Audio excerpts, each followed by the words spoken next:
kapuso, nandito pa rin po tayo ngayon sa Angeles, Pampanga kung saan nga nangyari yung malagim na pagguho ng 9-story building na makikita nyo po sa aking likuran. At dito po sa isang banda ng lugar kung saan nagtayo ng incident post yung mga kinauukulan, meron din po silang tinatawag na Victims and Families Facility kung saan inaasikaso naman po ng DSWD yung mga pamilya, mga kaanak ng mga nawawala pa na pinaniniwala ang natabunan ng guho. Sa punto po ito, makakausap po natin si Lea Mendoza. Isa po siya sa mga kaanak ng mga nawawala pa hanggang sa puntong ito. Magandang umaga po sa inyo. Sorry po sa sitwasyon, no? Dito po tayo, ma'am. Magaling po, ma'am. Alright. Kayo po ba ay nabigyan na ng impormasyon kung ano po ang sitwasyon ng inyo pong asawa? Yung asawa po kasi niya, yung hindi pa mahanap hanggang sa ngayon. Wala pa po, ma'am. Umpisa po kahapon pagdating ko dito, wala pa po silang update sa amin. Sa dami naman po ng tao, sa dami nang pwedeng mag-rescue, bakit wala silang may update sa amin kung ano nang nangyari sa loob? Pwede niyo po ba kaming bigyan ng impormasyon lang? Yung asawa niyo po ay isang construction worker dito. Bakit po siya nandito sa gumuhong building po na ito? Ano po yung ginagawa nila? Stay-in po ba sila? Sila nagtatrabaho, stay-in sila dyan, nakabaraks, kasama yung foreman niya, saka yung ibang mga kasamahan niya. May kinakwento po kayo sa akin kanina. Kailan niyo po huling nakausap ang asawa niyo at ano po sanang hinihiling niya sa inyo? Sabado pa po ng gabi, usapan po talaga namin. Pupunta ako dito kahapon. Kasi dalawin ko daw siya kasi matagal na nga siya dyan. Kaya pumunta po ako dito kahapon. Dito ko din lang po nalaman na nagkaganyan na yung building na yan. So hindi niyo po nalaman nung mangyari nung madaling araw? Hindi pa po. Kaya kahapon po pagdating ko, nagtanong na po ako sa kanila kung anong update, may na-rescue na ba. Meron na naman daw po. Yung iba nasa barangay hall. Kaso yung asawa niyo wala pa po? Wala pa po. Ano po yung nais niyo pong marinig sana sa mga Missing pa daw po yung asawa ko dyan.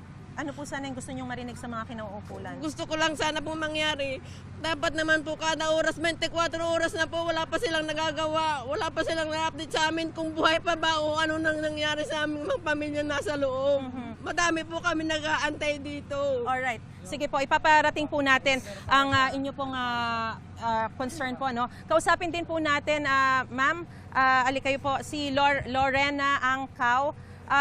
Kung si ma'am kanina ay construction worker po yung kaniyang asawa, ito naman po yung inyo pong kapatid, no, tsaka hipag ay vendors po. Ano po yung sitwasyon na bigyan na po ba kayo ng update tungkol sa kapatid niyo po at hipag? Wala pa po. Ang gusto lang po sana namin, kada po lalapit kami doon, manghingi kami ng update, nagagalit pa po sila. Ang gusto lang po namin malaman kung ano, buhay pa ba o patay na yung kapatid ko tsaka hipag ko. Gaano po kahirap yung pinagdaraanan niyo po napakahirap ngayon? Po ma'am, napakahirap po. Magmula po nung Sabado ng alas 2, andito na po kami.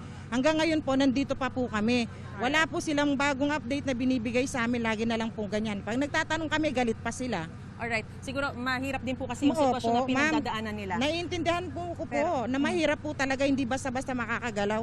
Ang hinihingi lang naman po namin yung update Sige po. I-update nila kami. Alright, ma'am. Ipaparating po natin yung inyo pong mga concerns, no? So, mga kapuso, thank you po sa inyo, sa oras po ninyo. Ipaparating po natin ang inyo pong concerns. So, mga kapuso, narinig po natin yung concerns ng ilan sa mga kaanak, ano? So, sa punto pong ito ay aalamin po natin yung latest na sitwasyon na makakausap po natin si Ma'am Sahili.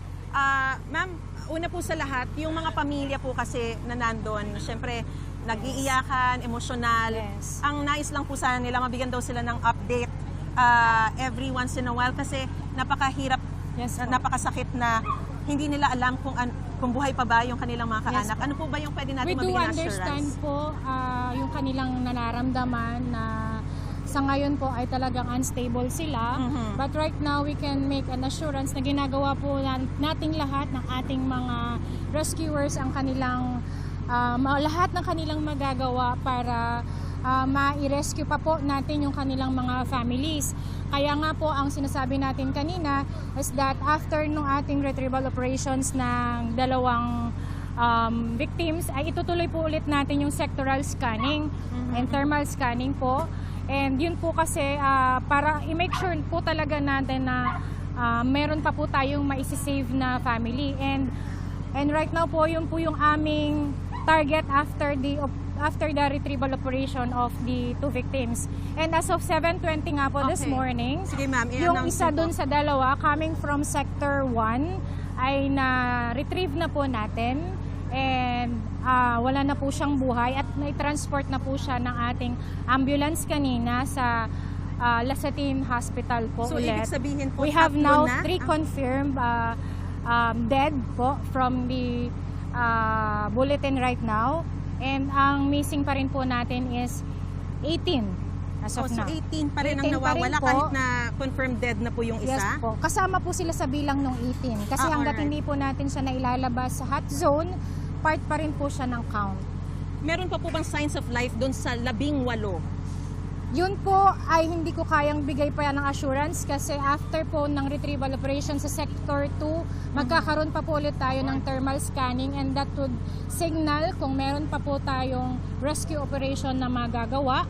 And kapag wala na pong signs of life, yun na po ang ating retrieval operations. We are still in the rescue mode, hindi pa Yes to po. retrieval. Yung isa lang po sa Sector 2 na nakita natin ang retrieval, yung pong after nitong Sector 2 na retrieval, magkakanda po ulit tayo ng another search and rescue and thermal operations po, thermal scanning Okay. operations po. Pero ma'am, kasi di ba ang sinasabi mga construction workers po yung ibang nawawala, nasa barracks po sila nung panahon Yes na yon. po. Hindi po ba isang lugar na lang ang pinaghahanapan nyo o marami pa po kayong 4 pinaghahanapan? quadrants pa rin po yung 4 ating quadrants. pinaghahanapan. At gaano kalaki, kalawak to, gaano kahirap?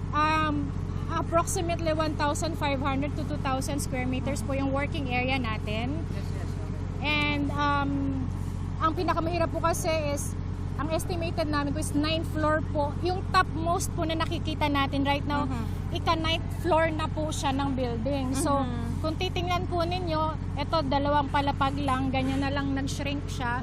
So, yung 9 floors, ganun po kabigat yung dumagan dun sa Alright. ating mga construction workers inside. Alright, naintindihan po natin at patuloy po kami makikibalita Yes, ma'am. sa inyo. Maraming salamat po sa impormasyon binigay niyo po sa amin. Ma'am Maria Lea Sahili, siya po ang PIO ng Bureau of Fire Protection Central Luzon. Magandang umaga po sa Thank you inyo po, ma'am. at good luck po sa ginagawa Yes niyo po. pong operations Thank po. you po. Balik po muna sa studio.